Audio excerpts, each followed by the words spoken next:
The Separatists have a new secret weapon, the Malevolence, and Plo Koon has been tasked to investigate. Plo Koon's fleet has reached the location of the Malevolence, but Dooku is on board and requests that all Republic transmissions get blocked.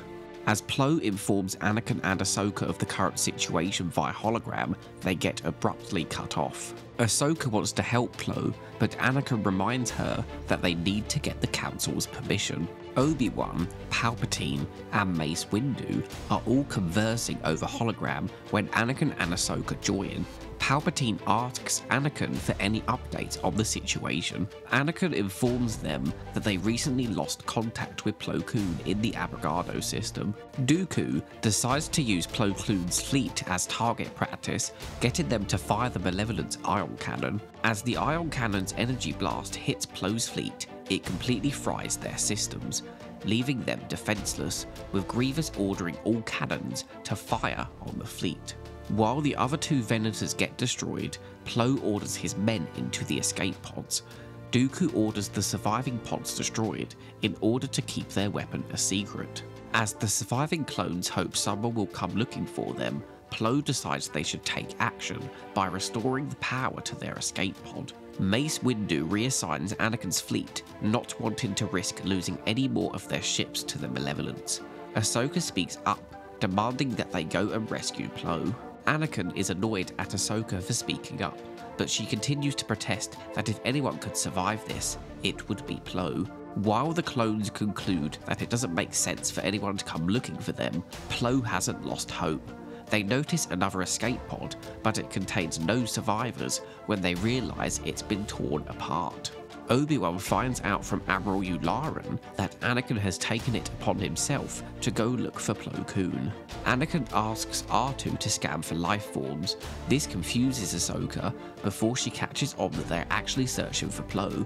Anakin tells her that it's not about doing what the Council says, it's about how they do it. Plo and his clones restore the power to their escape pod, where they detect another's distress call. The other pod is under attack by droids, who are carrying out Dooku's orders to make sure there are no witnesses to the Malevolence. As Plo tries to get into contact with them, the droids breach their hull and they get sucked out into space. R2 picks up a signal giving Ahsoka hope. At the same time, the droids notice Plo's escape pod and begin to dismantle it. Plo orders Clone Commander Wolf to stay in the pod, while him and the others exit the pod and ambush the droids.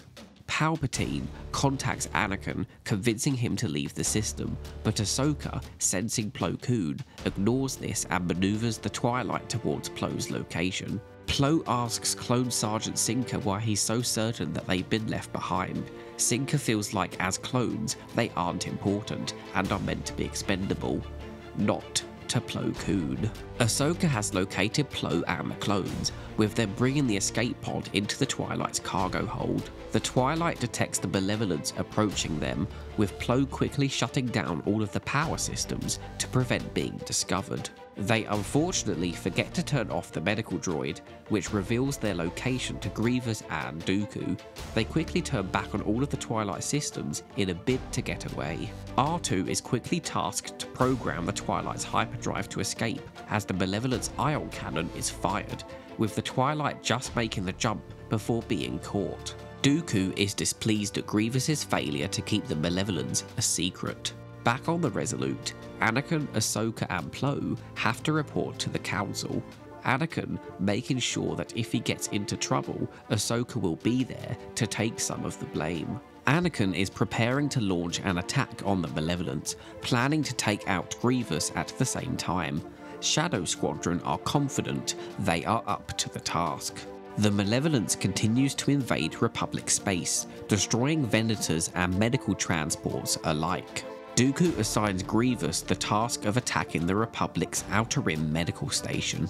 Anakin and the others get word of Grievous's attacks on the medical transports, and with their Y-wings being a lot smaller than the Malevolence, are able to take a shortcut to beat him to the station.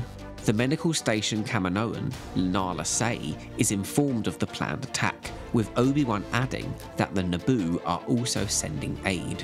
The Y-Wings are launched and they all prepare to stand by. As Plo Koon joins them, Yularen clears them for their hyperspace jump.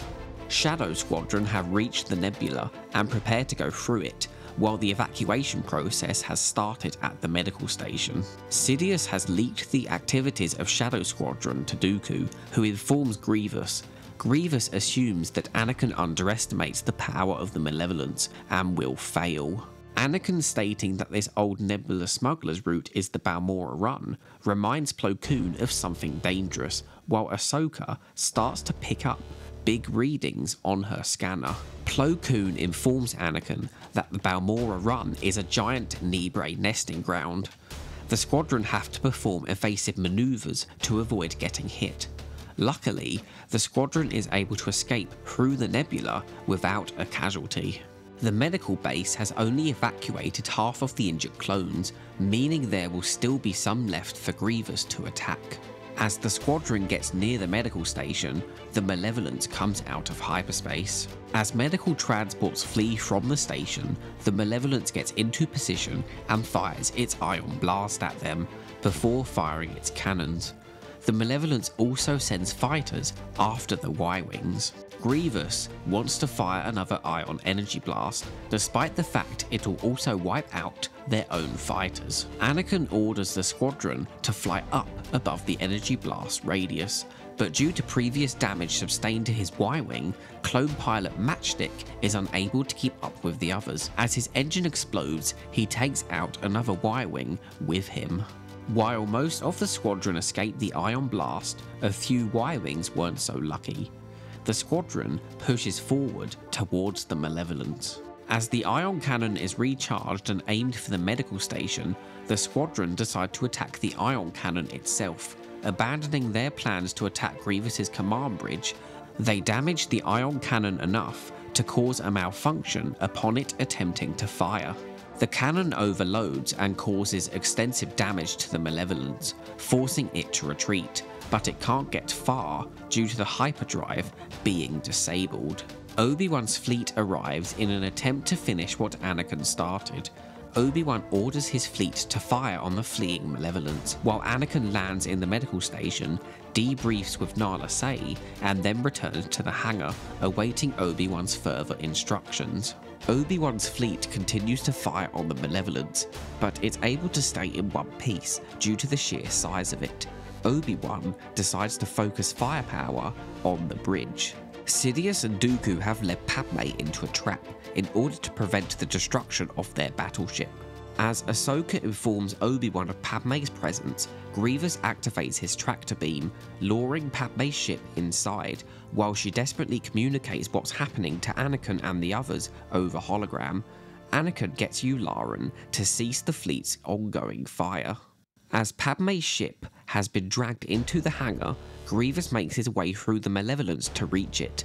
Padme doesn't sit idly by, however, and sabotages her ship, with her and 3PO leaving and venturing into the Malevolence. Anakin decides to go rescue her, with Obi-Wan coming along, being unsurprised by this. As Grievous realises Padme's ship has been set to self-destruct, he barges past his droid escort. As the ship blows up, Grievous gets caught in the rubble. Uninjured, he smashes through it with his fist and sounds the stowaway alarm. On the Twilight, Anakin is preparing to leave as Obi-Wan enters the cockpit, assuming Anakin has already created a capable plan to rescue Padme.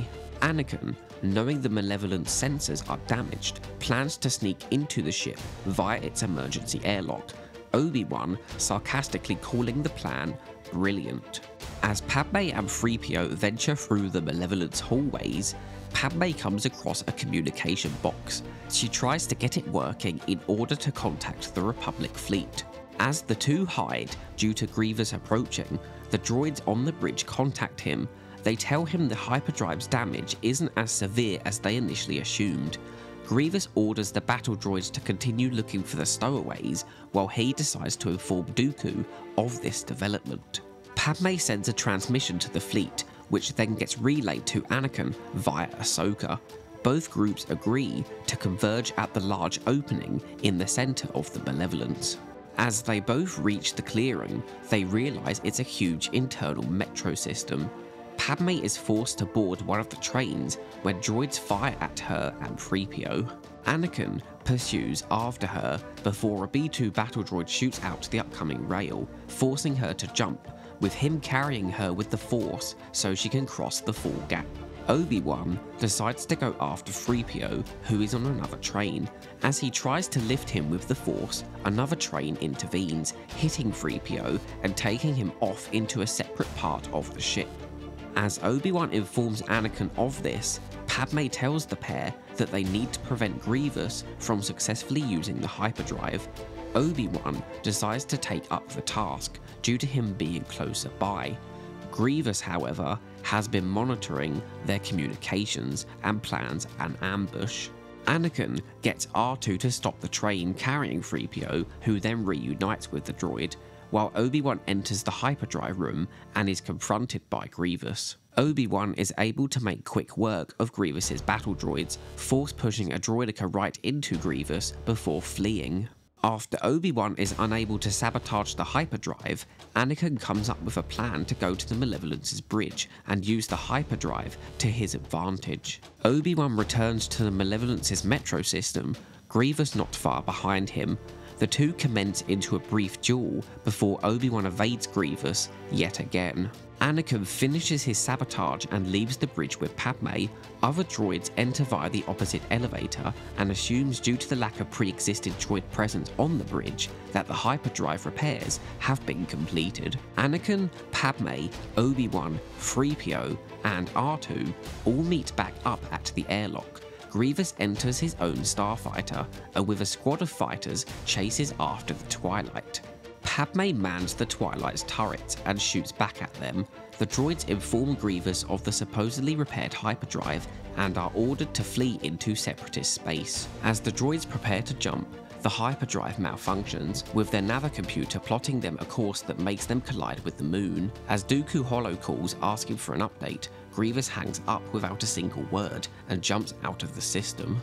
The Republic forces rejoice as the Malevolence has finally been destroyed. The three production codes for this story arc are CW-107 for Rising Malevolence, CW-109 for Shadow of Malevolence, and CW-111 for Destroy Malevolence. As with every episode of The Clone Wars, these episodes came from ideas pitched by George Lucas, who is also the executive producer. Dave Filoni is the supervising director. All three episodes were written by Stephen Melching, while Rising Malevolence was directed by Dave Filoni, though he would be replaced with Brian Kalin O'Connell for both Shadow of Malevolence and Destroy Malevolence. Just like with the majority of production season 1, all three episodes were produced by Catherine Winder. This story arc, being produced before the new Padawan section of the Clone Wars movie, contains the earlier version of the Clone Wars intro music for all three episodes. Rising Malevolence and Shadow of Malevolence are 2 of 5 episodes within the first production season that not only have said earlier intro theme, but also uses the earlier theme for their end credits too. This story arc was the first multi-part one to be released post the Clone Wars movie, being released as Season 1 Episode 2, Season 1 Episode 3, and Season 1 Episode 4, with this also being the case production-wise, being the second 3-part arc to be fully produced. Its release being moved forward before other produced episodes was most likely done to have a more action-packed story be closer to the premiere of the season, before views would slowly decrease as the 2008 holiday Christmas season approached. These episodes were released on October 3rd, 10th and 17th of 2008. Rising Malevolence shares a release date with Season 1 Episode 1, Ambush, an episode produced in between the 3 Malevolence ones, kick-starting a trend that Lucasfilm animation projects would use quite often, of there being multiple episode premieres, a practice utilised particularly in future series Star Wars Rebels, where their season premieres would be an extended episode produced over 2 parts and stitched together to form one 44-minute premiere story. These would later be released in 2 separate parts, but still be released together on the same day. While the official chronological order list places this story arc before The Lost Droid, it makes more sense to come after it due to references to the Lost Droid arc featured within Shadow of Malevolence. Plus, it makes more sense for Ahsoka's experience of General Grievous to come before what she says about him. This story arc is referenced in EA's 2017 Battlefront 2, with a voice line spoken by General Grievous stating that this is for the Malevolence. Belief is not a matter of choice, but of conviction. The opening newsreel uses clips from CW 102, Downfall of a Droid. There is also a staged shot set within Palpatine's office featuring Obi-Wan, Plo Koon, and Yoda, with some clones featured in the foreground, as well as a reused shot from CW 104, Castle of Salvation, where Padme's model has been switched with Plo Koon's to stage the scene with limited resources. After Dooku orders the life pods destroyed, one of the pilot droids does an evil chuckle to itself. Plo Koon is notoriously Dave Filoni's favourite character, with Henry Gilroy describing him as a clean slate due to his brief background appearances within the prequel movies. Dave Filoni already had Darren Marshall sculpt a maquette of Plo Koon, giving Killian Plunkett an easier job in creating his final design. Though due to being created early on within the Clone Wars' production, his character model geometry was very simple, but looks more detailed because of the texture work done by Tim Brock. Filoni wanted Plo Koon to be this wise, sage-like figure, with Matthew Wood comparing him to Gandalf. Kotoya is a greeting in Plo Koon's native language of Keldor. This was used to establish to the viewer early in the episode that Ahsoka and Plo Koon have history. This was layered into the story to give Ahsoka more of a reason to want to go and rescue him, due to the attachment she has made and how she feels like she owes Plo Koon for bringing her into the Jedi Order. Plo Koon's mentor relationship with Ahsoka is described as a different type compared to Anakin, with her getting many different types of mentors throughout the series to compare and contrast with Anakin's direct role as her master.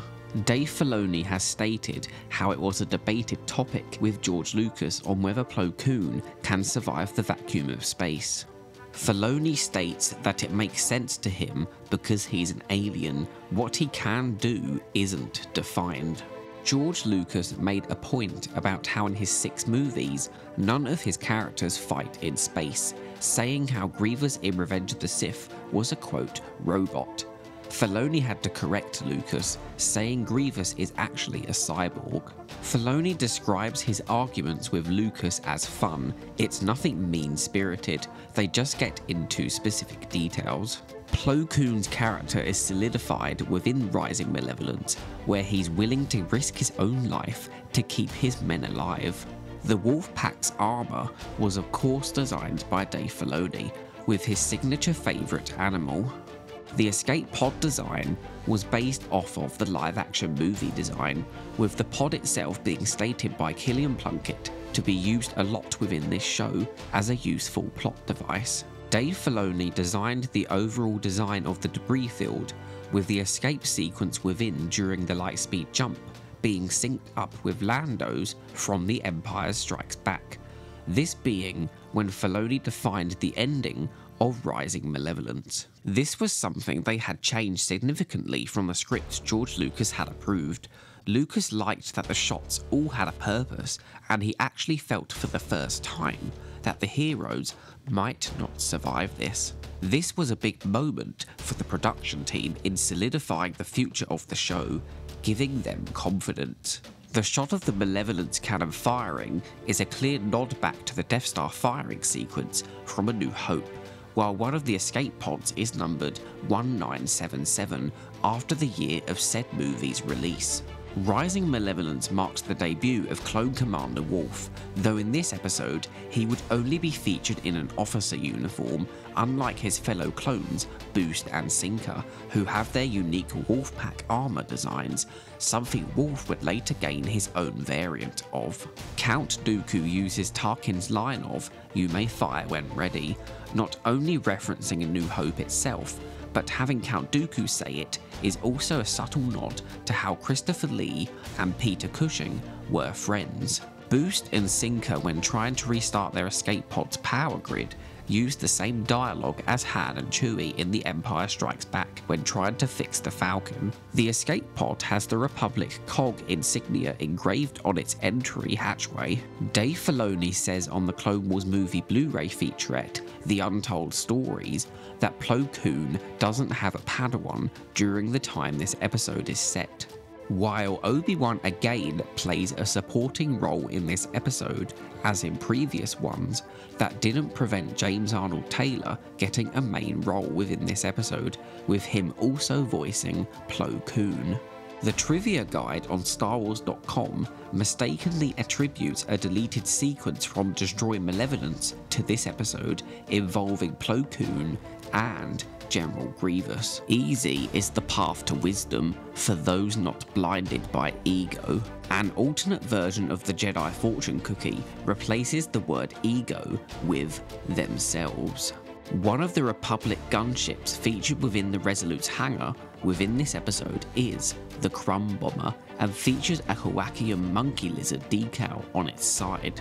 Shadow of Malevolence would introduce a variant of the Gonk droid, the PLNK power droid, more commonly known as a plunk droid after its signature sound. Also featured within the Resolute's hangar are realistic looking office chairs, complete with traditional wheels, something the Death Star also featured. The Y-Wings featured within this episode are a direct nod to the original Y-Wing designer's theory that they were a repurposed older starship, with the design of them within the Clone Wars being a bridge between prequel and original trilogy designs, with them repurposing the bubble-like rear gunner section from Ralph McQuarrie concept art. Russell Chong did dozens of Y-Wing designs for this episode, but all of them conforming to the basic recognisable shape of the original. The medical station's name isn't directly mentioned in the episode. It is called the Khalida Shoals Medical Center. Obi-Wan's mention of contacting the Naboo and them sending ships to help the medical station was meant to be followed up on within the following episode, Destroy Malevolence, but rewrites to the episode script removed this connection. The Shadow Squadron members standing by dialogue is a clear nod to the Battle of Yavin from A New Hope, doing the same thing. The giant knee brace featured within the Space Nebula within this episode are the adult versions of the baby ones featured within the earlier produced episode, Ambush. George Lucas enjoyed the scene with the knee brace, with it being something new and different that we hadn't seen before. Early concept art for the Nebula depicts it with a blue and green colour scheme instead of the pinky yellow colour scheme that other concept art and the final episode went with. The shot of the ion cannon being fired in this episode is mirrored compared to the shots used in Rising Malevolence, having the droid walkway on the opposite side of the screen. Matthew Wood really enjoyed the sound mixing in the sequence where the Malevolence's ion cannon is destroyed. This episode shows how brutal General Grievous is when his chosen target isn't another Republic Venator, but instead an ambulance of clones who are unable to fight back. The Republic medical base, while not being shown within the show itself, is designed to look like the Republic logo when looking directly down at it, as well as being designed to accommodate the docking of starships. Killian Plunkett regards the medical base's design as working out pretty well, after stating it was hard to reach that fine line of being recognisable but also different enough to stand out from other designs. The Malevolence ship itself, early in production, was titled Battleship and is still referred to as such on some of its designs. It is also a repurposed design created for Revenge of the Sith that ultimately never got used within that movie, with that movie's concept design being referred to as a rotor ship. The Malevolence was altered late into production to be more traditional to other Star Wars ships. Dave Filoni and Russell Chong decided to look at the Rebellion Mon Cala starships from the original trilogy to sort of unify the Malevolence into a more Star Wars-y design, with them obviously wanting to do something different from the Republic, considering their designs evolved into the Imperial ones. Filoni describes the Malevolence design as massive shell shapes with a city in between, which, despite not being Imperial, still harkens back to the Death Star trenches. The Malevolence was a challenge to create because its concept kept growing and they kept adding more to it, with them not knowing if individual elements would be functional when initially designing it. One of the droids, when preparing to fire the ion cannon, uses the iconic Star Wars quote, "I have a bad feeling about this."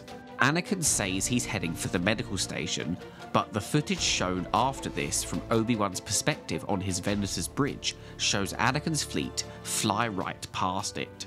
The ending of this episode is a deliberate callback to the end of The Empire Strikes Back, with the heroes being in the hangar watching ships fly outside.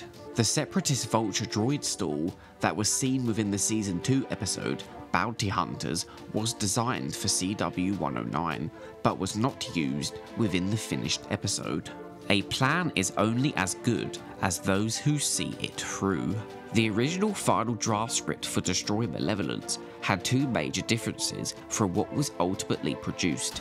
The first was that Captain Panaka from The Phantom Menace was to be with Padme and C-3PO, who were originally meant to be rushing to aid the medical center from the previous episode, instead of being led into a trap by Palpatine. Panaka would have been brutally murdered by General Grievous at some point within the episode, something George Lucas approved of, though one of the episode's producers wanted the script to be rewritten, and thus Panaka's inclusion was cut. This could have been due to limits in how many models they could create early in the Clone Wars' production.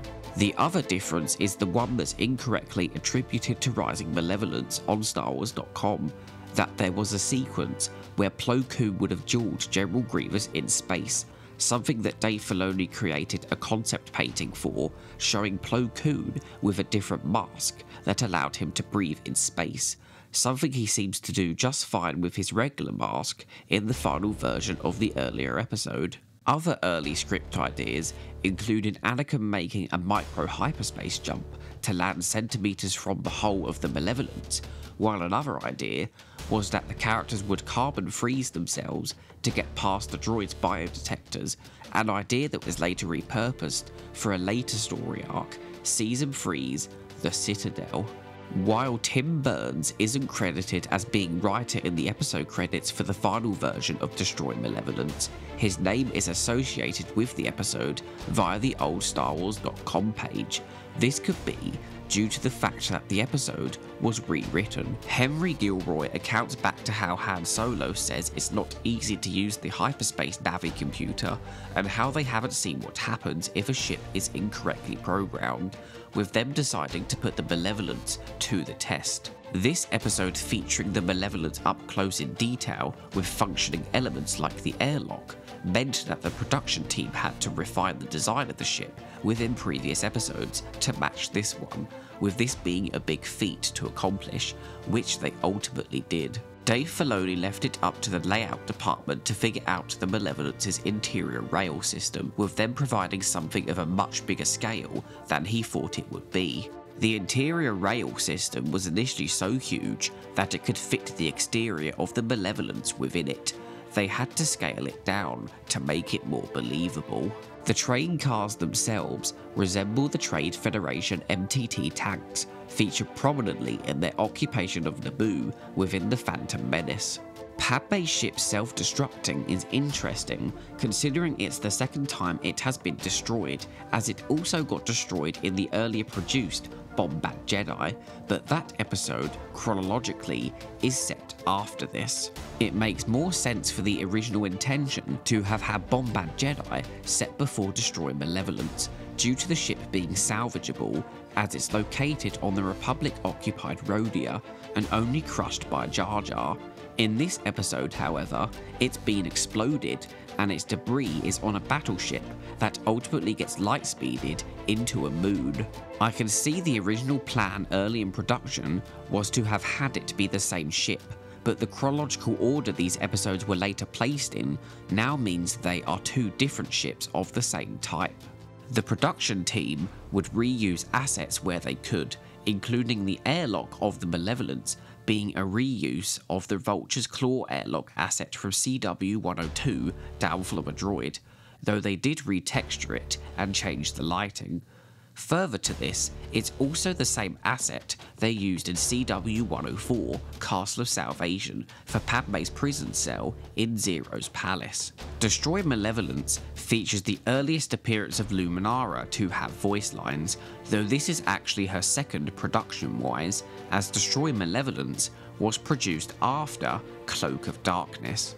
I would not be surprised if her vocals for this brief hologram scene were recorded at the same time as they did the ones for Cloak of Darkness. The hyperdrive room Obi-Wan enters has a second entrance above the one he entered from.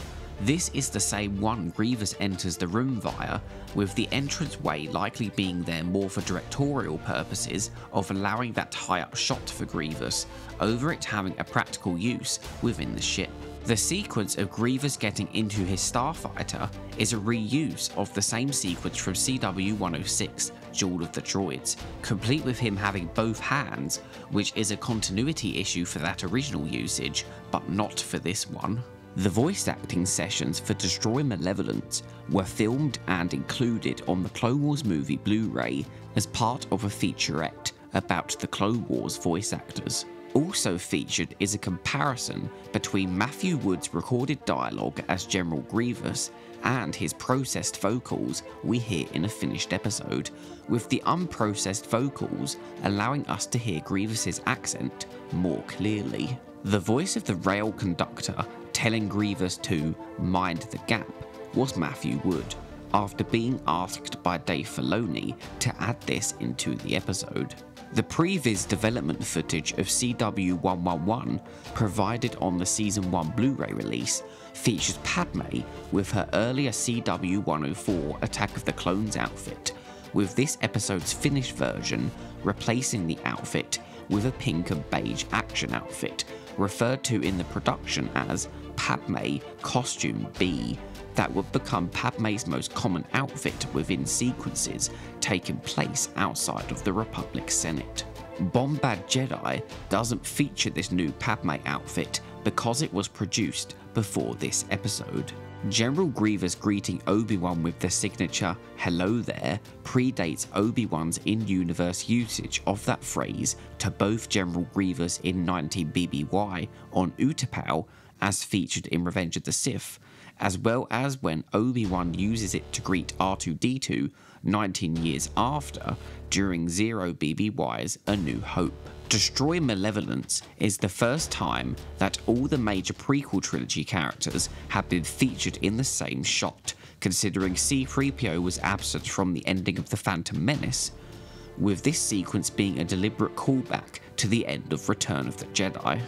Filoni notes it was hard to get all these characters together in one place.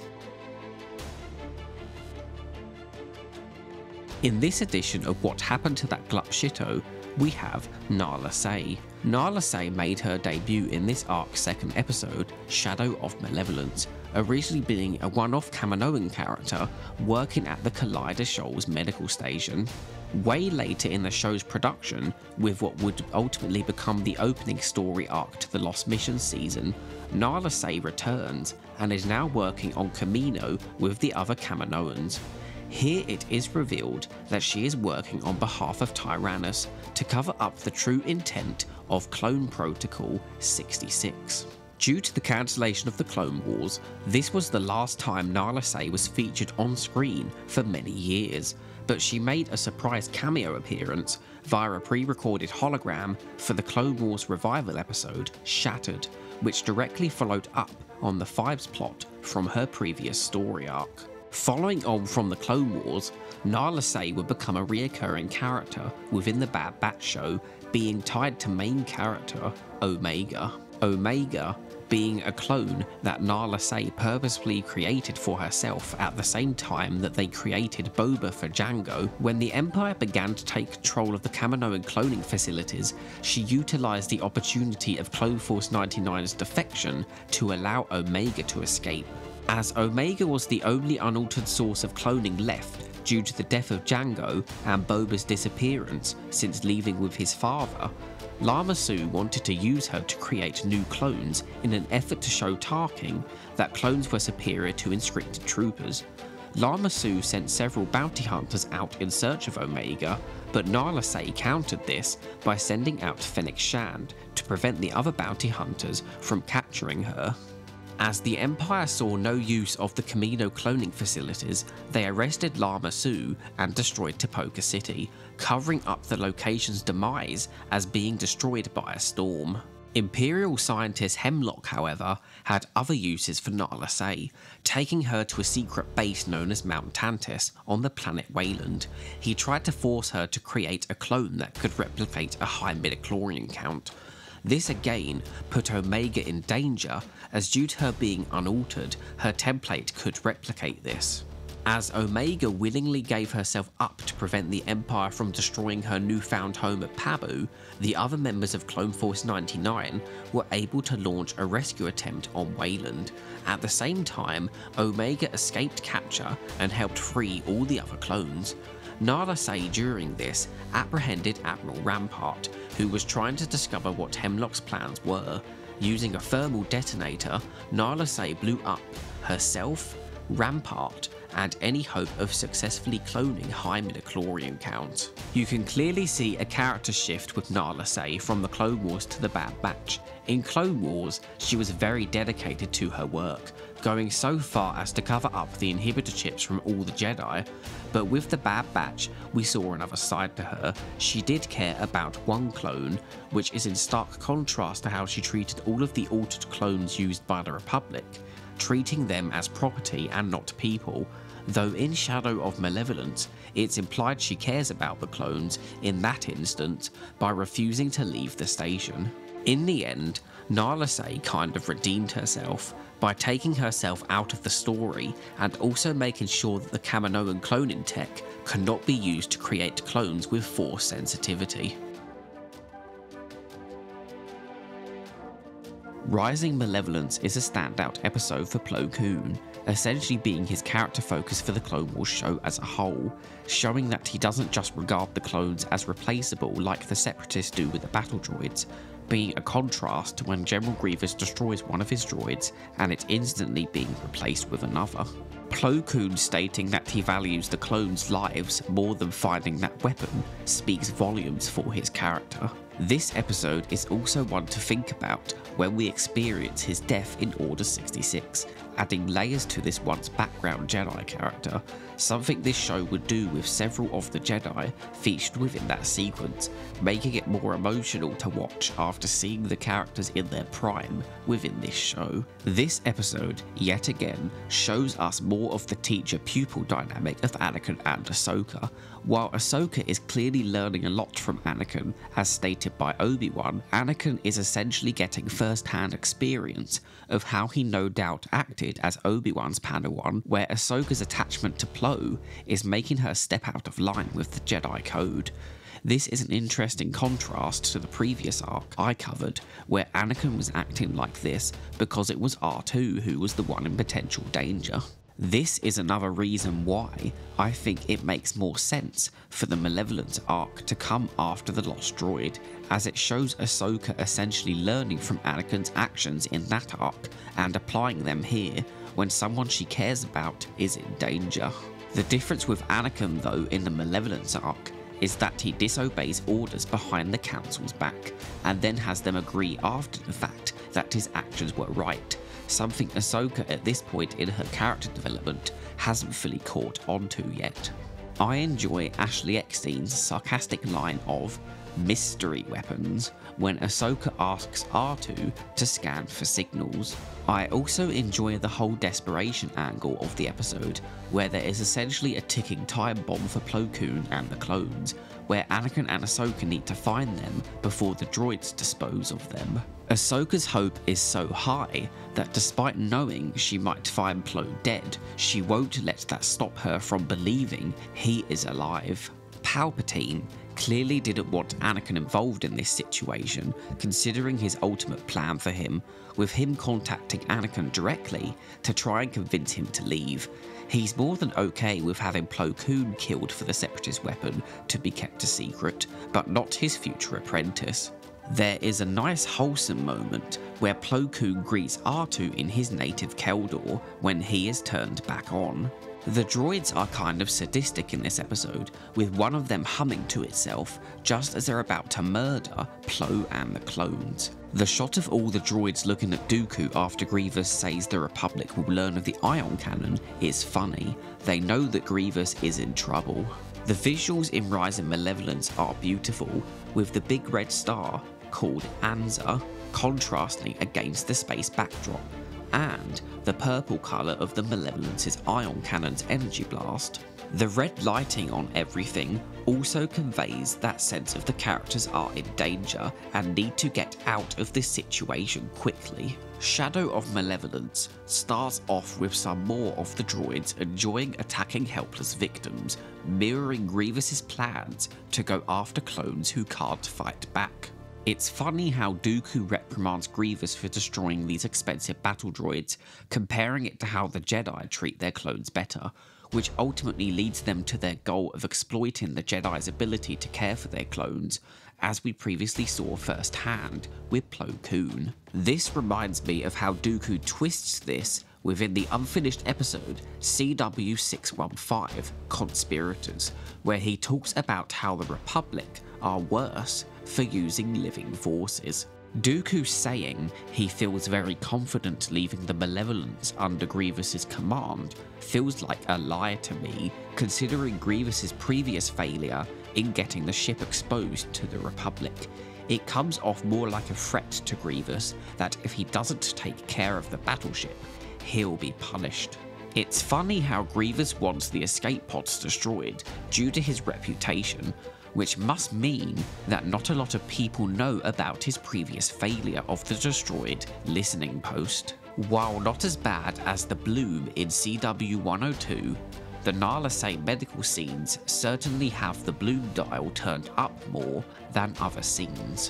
While the clone bar 79s hasn't been depicted yet, the clone pilots of Shadow Squadron looking forward to having victory drinks reminds me of it, and considering that bar was originally created during the conceptual stages of Star Wars Underworld, it could have very well been a small nod to it.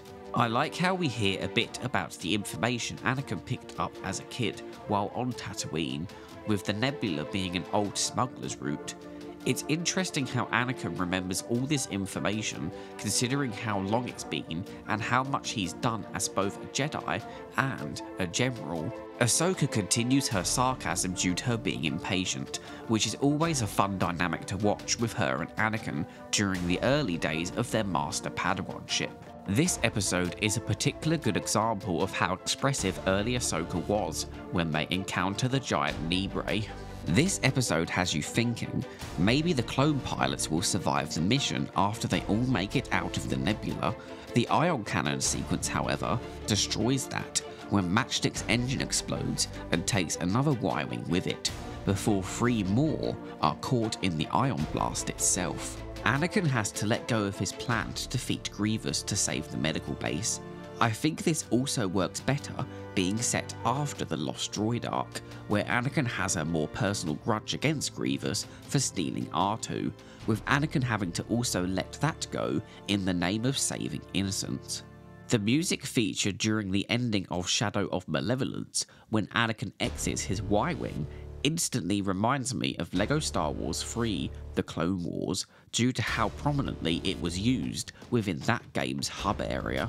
It's a shame that rewrites to destroy Malevolence significantly lessened Plo Koon's role in the episode, considering the high amount of focus he had for the previous two, as well as remove the connection to the previous episode of the Naboo sending aid. The rewrite makes it seem like Palpatine didn't even mind putting Padme's life at risk, despite the fact he knows she's important to Anakin. Had she died during this episode, who knows how he would have manipulated Anakin over to the dark side come Revenge of the Sith. When Anakin is told by Ahsoka of the Naboo ship, I can just imagine him thinking to himself, "It's my wife, isn't it?" Before she confirms it, and he just immediately reveals his personal attachment to her by calling her by her first name, and all the other characters just look at him like they know.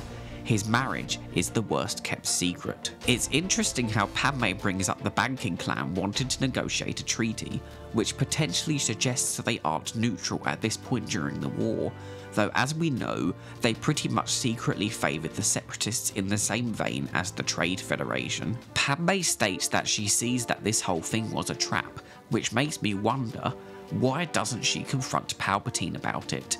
Unless she perhaps creates a secret dossier of all the weird situations he's done over the Clone Wars that she would ultimately use within her unfinished arc in relation to the delegation of 2000. I do enjoy how all the other characters are so used to Anakin's stick by this point, they're just like, yep, there's no point trying to stop him. I also enjoy the little moment of the firefighter droid falling over and the other droid telling it to watch what it's doing with the hose before causing its own shenanigans when firing its own. Despite it being disappointing that Plo Koon is sidelined in this episode, I do enjoy that we finally get to see Obi-Wan do more than just either be in a hologram or stand on the bridge of a Venator, which would be the first time in the show itself he'd actually get to do some action after his Tef fight with Ventress, which was relegated to the Clone Wars movie release. Also, production-wise, this would be the second time he'd do something of note, considering both the Christophsis episodes featuring him were produced later. It's also nice to get to see 3PO, considering the latter seasons of the show would use him and Padme less and less. Padme is clearly annoyed that Anakin makes her do all the cleaning up work. The sequence where the droids follow Grievous and try to jump on the rail, only for two of them to miss and the third to get hit by an oncoming train, is another funny way to keep their comedic charm besides their dialogue. It's nice to see Padme getting to shoot the fighters down after being forced to clean up Anakin's mess. Obi-Wan's comment of Padme knowing her way around hints towards Anakin and Padme perhaps having spent time alone in the Twilight and potentially getting caught up in trouble in the past. Grievous's mentioning of their secret base in Section 4 is interesting because we never get to see it. Perhaps this was at some point set up for a future episode they never followed up on. I like that we get further confirmation with this arc that just because a script was approved by George Lucas does not mean that the production team wouldn't significantly change sections of it, and then afterwards have Lucas review it and actually like and approve the changes. This makes me think about the unfinished Clone Wars arcs. This could have happened with any one of those episodes at any point throughout production, so while we know the gist of those stories, we won't ever know what the final version of them being approved by George Lucas would have been like, because he ultimately sold the company and wouldn't have been around to see them through to the end of production. It's becoming increasingly apparent to me, with all the references back to the unfinished arcs, that Lucasfilm do count some core story version of them as canon, which makes it all the more important for them to finish those stories. We can't change the fact that Lucas sold the company and retired, but they can finish these stories that they love to refer back to and do sequels/epilogues to, with Ventress's Tales of the Underworld shorts literally being an epilogue to the unfinished Dark Disciple and Saving Voss arcs, which, while they did get a novel adaptation, aren't detail canon considering the specific changes they've had since done to certain aspects of it on screen. Plus, it's a lazy cop-out in my opinion to keep Ventress's most important story within what is essentially the new iteration of the expanded universe. I am glad that the novel exists, however, but we can't forget it was made in a time where they couldn't finish those episodes on screen, which is something that seems to have now changed. I am not surprised why this story arc was chosen as the first big one to release as part of Season 1, considering all the effort that had gone into this three-parter. It is definitely a personal highlight for me within the show's early years. While sure the show got more darker in its later seasons, its early ones still told stories that had high stakes, and I personally don't get the sentiment that the show only became good with Season 3. These early seasons still had great stories within, showing us George Lucas's takes on Jedi who were essentially background characters in his movies, as well as getting a look at Anakin in a new role as a Jedi Master. While Lucas might have not directly written or directed these episodes, considering he approved this version of Plo Koon, it is reason enough to count that as his version of the character. There are also still arcs within these early seasons that deal with quite mature topics. Just because they are overshadowed by how the show grew in its later seasons does not make them any less relevant. I now have an active channel membership available. This will grant you exclusive perks like emojis in the comments, usernames listed in my outros, and updates to what's coming next posted exclusively for members in the community tab. But the best feature is you get 5 days early access to new videos and you will be supporting me at the same time. To find out more, you can click the join button on my channel page. Thank you to anyone who considers becoming a channel member. Thank you for watching. Please see the video description below for interesting links, sources, and credits. My current goal is to reach 1,000 subscribers, so if you enjoyed, please like, subscribe, and comment. Until the next time, goodbye.